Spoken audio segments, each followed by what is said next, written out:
whole world is on your case.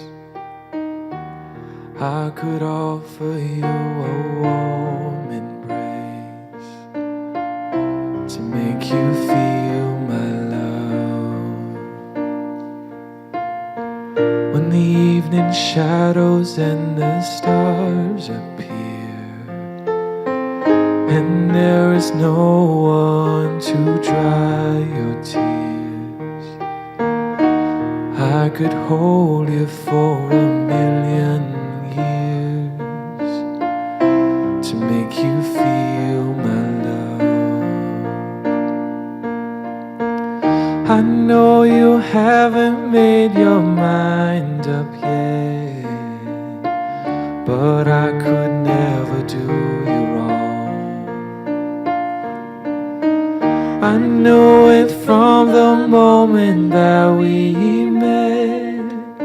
There's no doubt in my mind where you belong.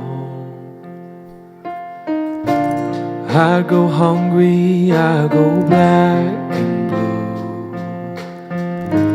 and I'd go crawling down the avenue. No, there's nothing that I wouldn't do to make you feel my love.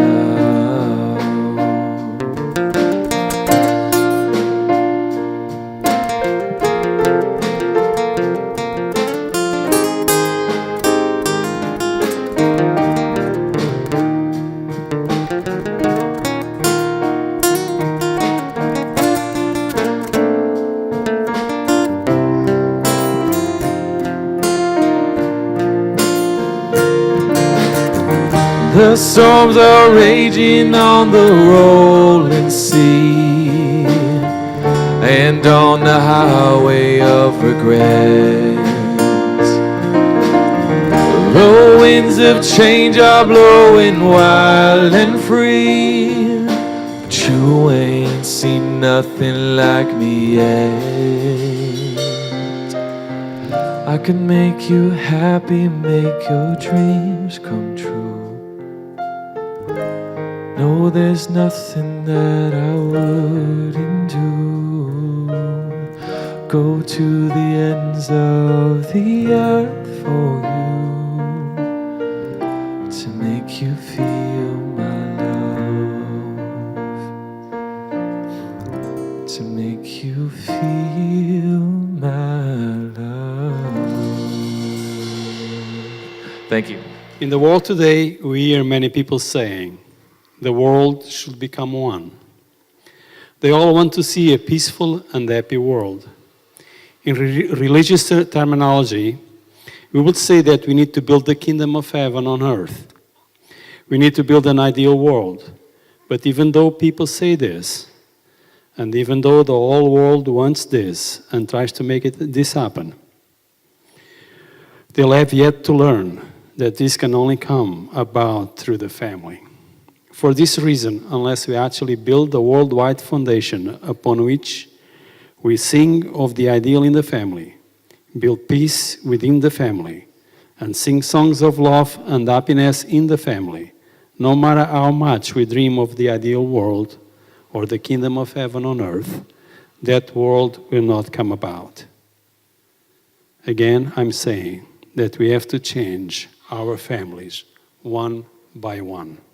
The reading, isn't that nice? Talking about building families, building a society where we can come together. Good families can come together, then create that wonderful family and a wonderful kingdom. Now, also today, I want to share, as usual, many times I share my stories. When I was young, I used to read a lot of books about palm reading.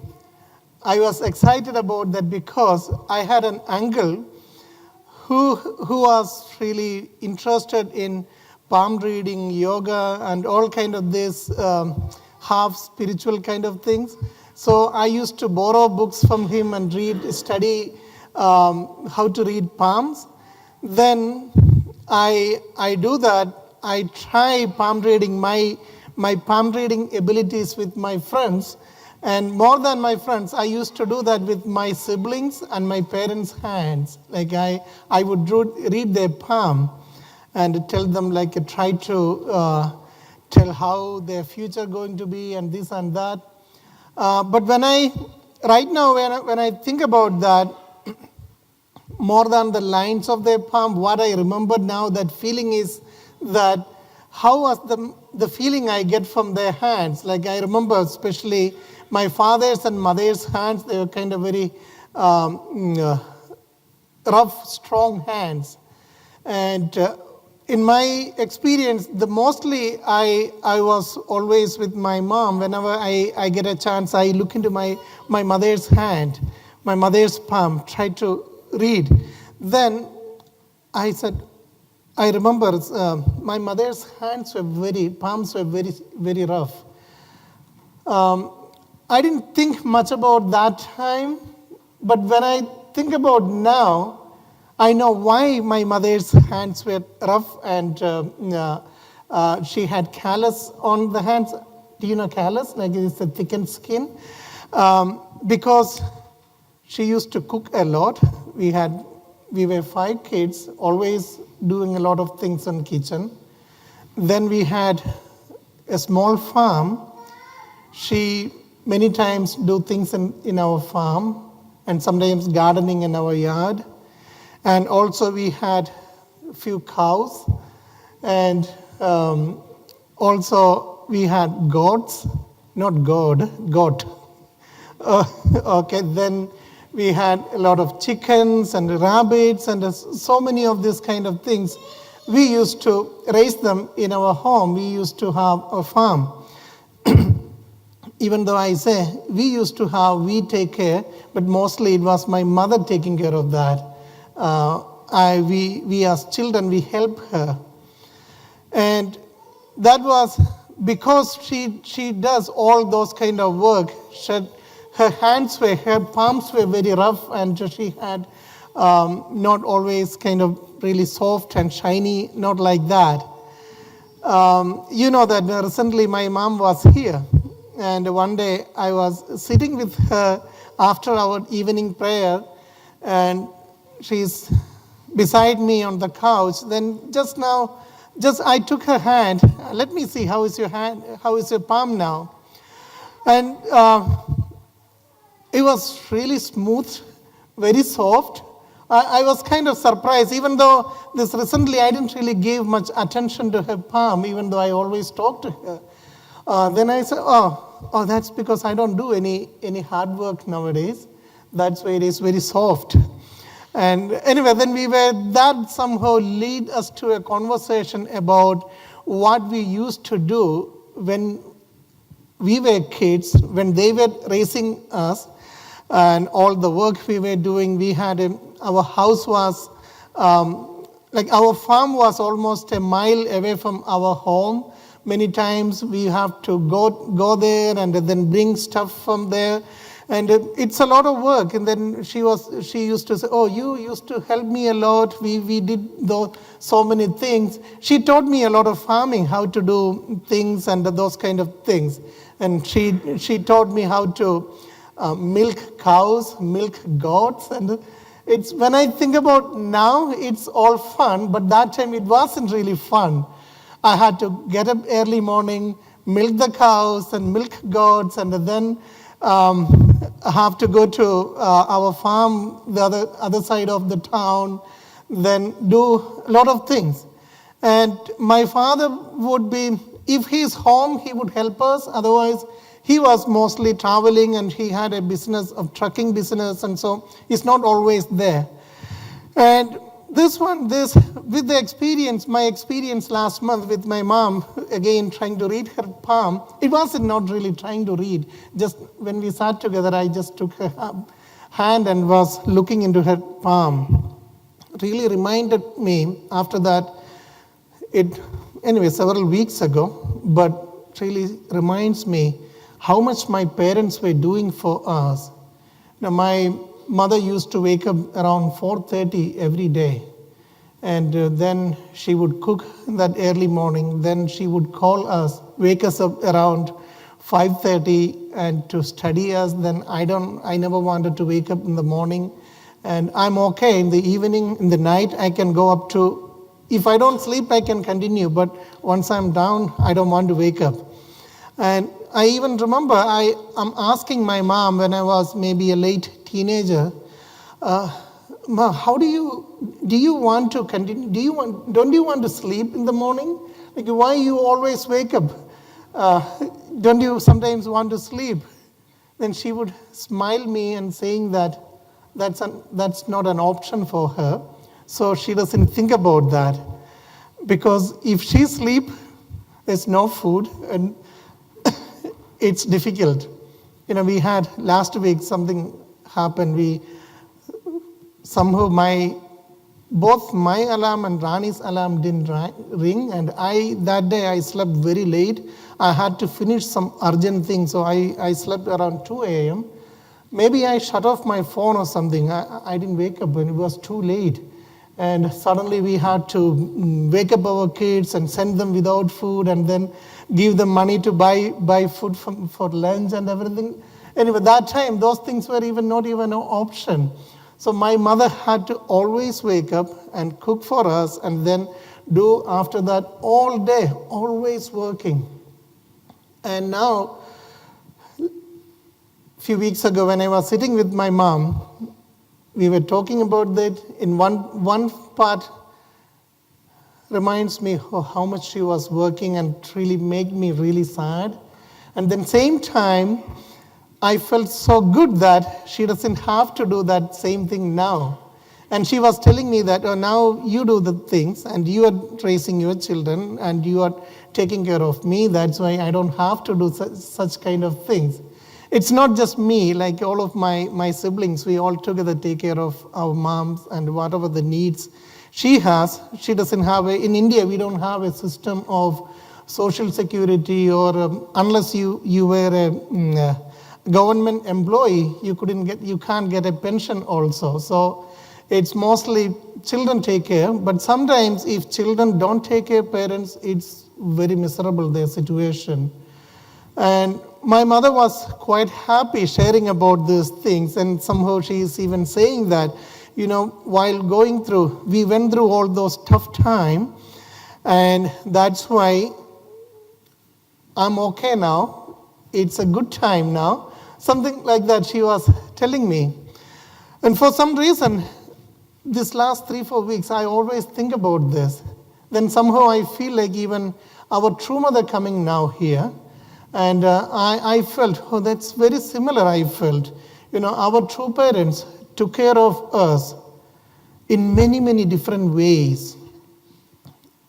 And they went through a lot of hardship, unimaginable hardship than my parents, because they had many more things or many more children they were thinking about. That offering song, when you hear, I feel like it's God and we are kind of singing each other. That kind of feeling I feel when I listen to that song. It's saying that I'm ready to go wherever I can, up to whatever the farthest. I will do anything to give you, to make you feel happy. I feel like we are singing back and forth towards God, our heavenly parent. And that same attitude our true parents have towards us. And that's why they would think about what kind of hardship they had to go through. Our true father was in jail without doing anything wrong. He was tortured in prison camps for us. And they had to face the death of their children for us. And they had to, or even they are still, they're facing the spiritual death of their children for us. And even when they are really old and weak physically, still both true father and true mother travel all around the world, again sharing that message of peace and harmony with everyone, because they think about all of us, not just who we are sitting here in this church, but everyone in this world. And many times, for security reasons and many reasons, even when they were advised not to go and not to visit certain countries, still they go there because they're ready to do anything to save this world. That means saving each and every human being in this world. Even now, our true parents are coming to America not because they can enjoy here or they can, oh, I'm going to have a good time there, but because she knows so many people in this world is suffering. And Satan is taking away people, not even one by one, like everyone together, they take away. The other day, I was listening a song from, actually watching a video in YouTube together with my daughter, a Michael Jackson's one song, I forget, was it We Will or something, one song we were watching together.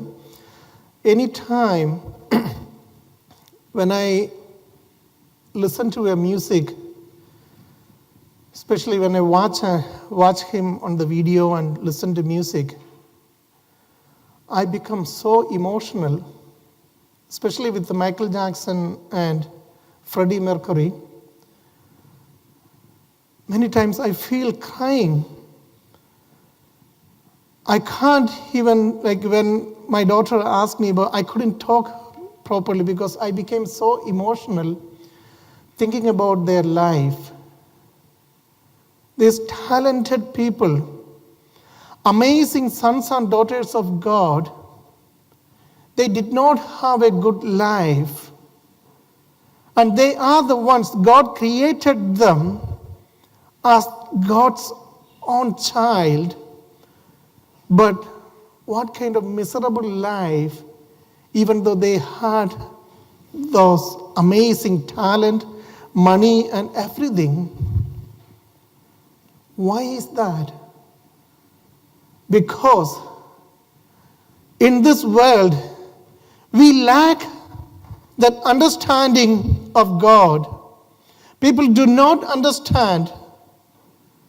We are one family. God is our heavenly parent.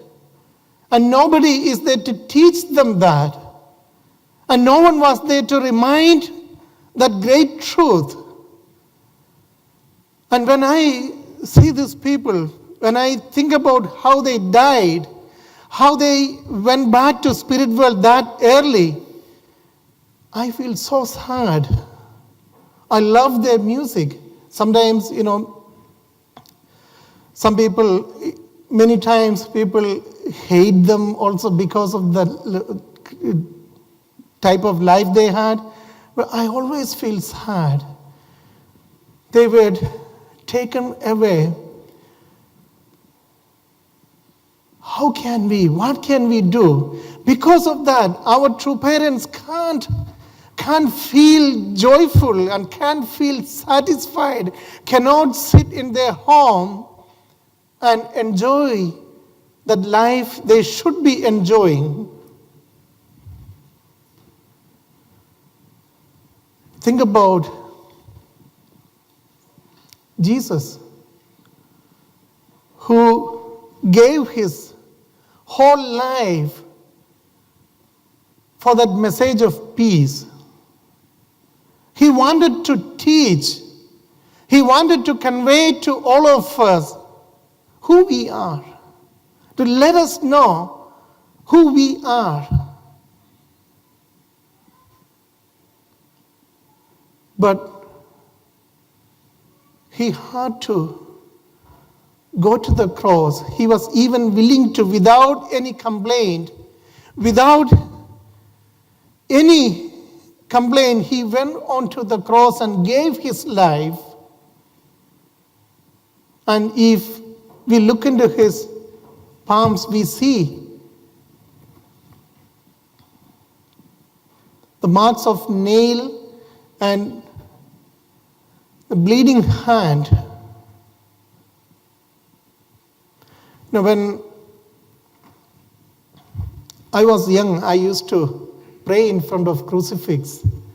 And many times I feel so sad by thinking about the pain Jesus had to go through. And I also used to teach in Sunday school in my Catholic church, in my parish, in my hometown. And also I used to be youth leader. Even though I teach catechism and those things, and I was sad about Jesus had to die, but I never understood why Jesus had to die on the cross until I learned divine principle. Then that led to me even thinking more about that. Jesus came to let us know who we are and encourage us to create God-centered families, and through that, create a God-centered world, heavenly kingdom. And we do not, even now, if I was never understand, if I never heard the divine principle point of view, probably I would still continue my feeling of that, oh Jesus, you are there because you are there, I am saved. That's true, but same sense, I feel after I understood principle, I felt, Jesus, you should not have been there. You should not be there. Now you are still on that cross in front of everyone all over the world. You are still bleeding. Your heart is still bleeding. And how can I enjoy my life when you are bleeding like this? And we believe Jesus resurrected, but don't we ever think about how can I let you live a proper life? What can we do? And I understand the reason why Jesus had to, the readiness Jesus had was the hope Jesus had by thinking that I'm ready to sacrifice my life so that they will understand why I'm sacrificing my life. They will understand who are they, and then they will take responsibility and create a heavenly kingdom here. But I believe we adore that Jesus who is on the cross, but we do not want him to be down from the cross. We do not want him not to suffer. I believe as true sons of God, or true followers of Jesus, we should have an attitude that I do not want you to suffer. Now, what if, how would be if I tell my mother that, Mother, it was so great, you did a lot of hard work for me. Please continue doing that so I can just be your wonderful son, but I don't want to do that work. How that would be? Is that right? I don't think that's right. As parents, we are raising children Even they may not be expecting, oh, you will become big and you will give me back, but they're giving us everything with love. And if we understand that love, if we receive that love properly, we should give back that. And we should tell them, Father, Mother, you did a lot for me. Please take rest. I will take care of you. I will continue what you did for me, and I'll take care of my children, I'll take care of you. That's our attitude we should have. And same way with our heavenly parent, with our true parents also, we should have that kind of attitude. And our true parents are coming back again and again to remind us that who we are and how can we reach that heavenly kingdom. And in the reading today, which our true parents gave years back, it says, they all want to see peaceful and happy world. In religious terminology, we would say that we need to build the kingdom of heaven on earth. We need to build an ideal world. But even though people say this, and even though the world wants this and tries to make it happen, they have yet to learn that this can only come about through family. For this reason, unless we actually build a worldwide foundation upon which we sing the ideal of family, build peace within family, and sing songs of love and happiness in the family, no matter how much we dream of the ideal world or the kingdom of heaven on earth, that world will not come about.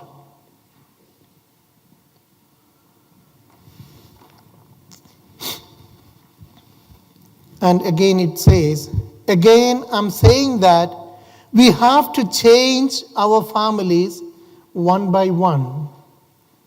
That is the goal, and that is the only reason our true parents are continuously working. Even when they can't work, even when they are sacrificing everything, all the things they have, they are continuing that in order to create, in order to achieve that. And for my mom, we were only 5 children, and she told me that when we were talking about that, I wanted you all you all study well, get a job, and then you all should be able to lead a good life. And that's why I was doing all those things. And now I feel happy that all of you are okay. But our true parents, who are the parents of all this humanity, can they feel free? Can they feel happy? I don't think they can.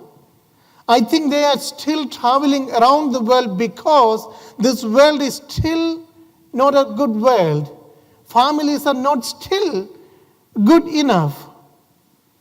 And that's why we truly need to, we as her children, we need to take care of that. We need to tell her that, Mother, we will do our best. And we will bring this world towards something better.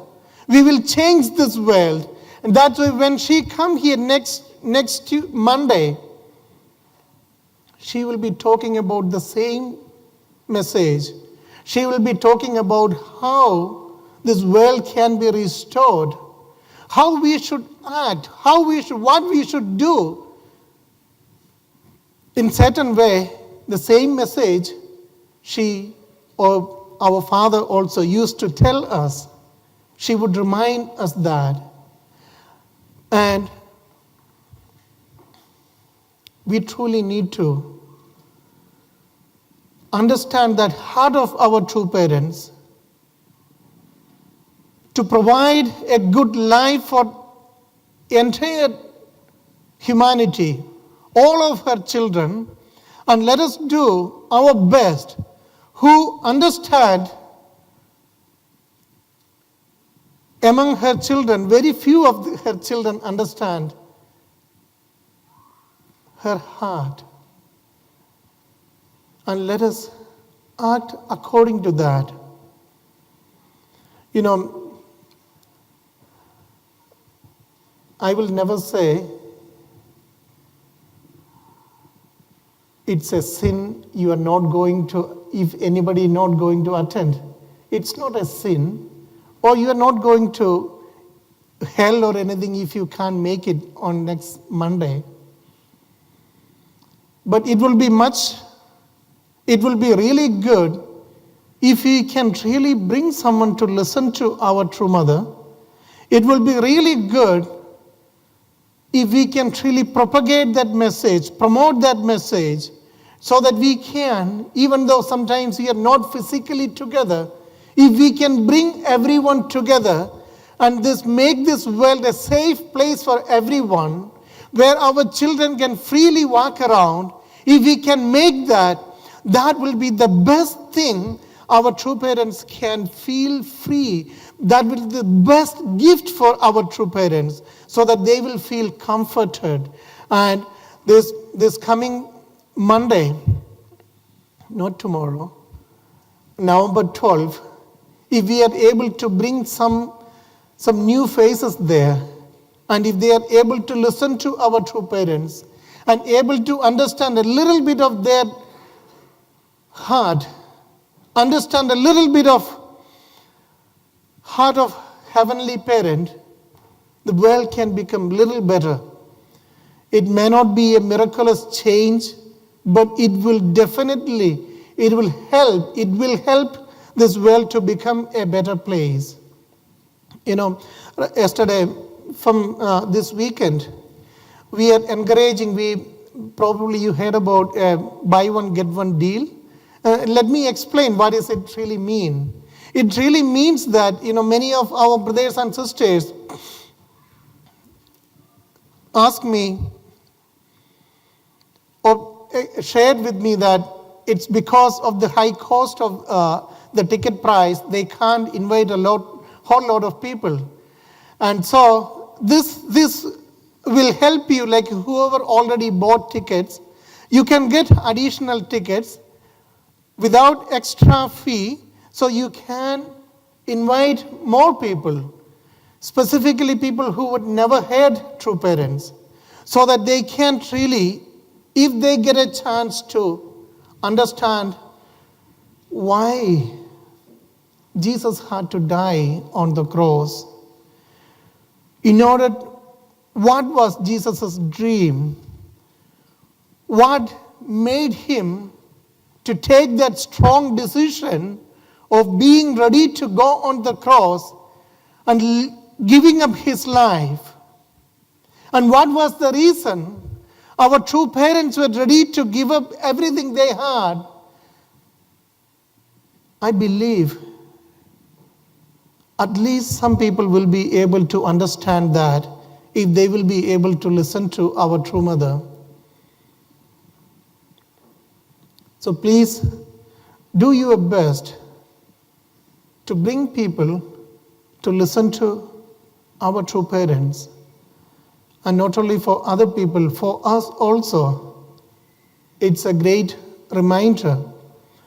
Do you remember what I was talking my previous sermon? Anybody remember that?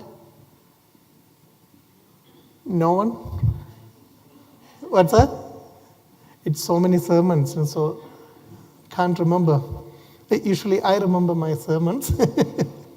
I was asking all of you to be prepared to receive true parents, and I was telling that the real preparation is our artistic preparation, the preparation of our families, because that is the thing our true parents want to achieve, and that's what makes them happy.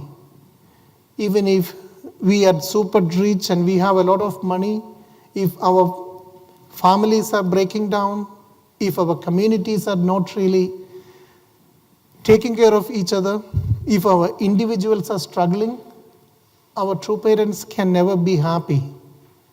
So I was encouraging you to be prepared within yourself, within your family. And today again, I want to encourage you to invite more people to listen to her so that they also will understand what we are doing and how can we truly establish that heavenly kingdom.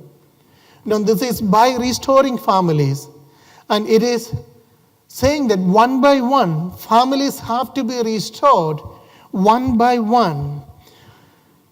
We have to change our families one by one. That's what our true parents saying that. And this one, this November 12 program, it can really help us to talk about true parents, talk about why true parents are here, talk about why Jesus had to shed his life, and talk about what was the expectation of God when God created human beings. And that's why our true mother coming us to remind about ourselves, remind us who we are and what kind of life we should be leading and what kind of life we should be promoting. And that's why our true mother coming. And that's why I really want to encourage all of you. Please invite many more people. I know almost all of you bought your tickets. And by the way, if you know anyone who is really financially struggling, cannot buy the ticket at all, please let me know. I will make arrangements so that they can attend the program. And it is important that we all should be there when our true mother is talking to the world. And especially lots and lots of Christians will be there. And Christians, Muslims, Hindus, and all kind of religious people are there. And some maybe just want to come and join that gospel choir, enjoy gospel music. But finally, what is our hope is that they understand the heart of God. They understand that suffering heart of Jesus. And they understand the agony our Lord Jesus had to go through. And they understand the suffering of our true parents to restore this world. And let us all come together. This coming week is so important. And tonight, in fact, the 6:30, we are going to have a special meeting to see what should we do this coming week. What can we do to bring as many number of people to attend this program? And if any of you have ideas, and I want to invite all of our community leaders, our organization leaders, and any of you who want to be part of that this 1 week kind of special task force kind of mobilization, please come back at 6:30 in the evening. And we are going to really promote our true parents' ideals. For us, it is about achieving the ideal our heavenly parent wanted to achieve, our Lord Jesus wanted to establish, and our true parents want to achieve and still trying to achieve. And I'm sure we will achieve. With all of our participation, we can make it a little bit faster than it is otherwise. Okay? And I sincerely thank all of your participation. Let us do our best so that our true mother can feel little bit freedom, little bit healing, and all those sacrifices she has done or they have done for us. They would feel, let us make them feel that was a worthy investment. Those were not in vain. Those were truly, we understand that, and we understood why they were doing, and we are kind of truly enjoying that life. And now we are here as her children. We are taking responsibility. Let us take our best. Let us do our best in this coming week. Thank you so much for your presence here. God bless you. Thank you.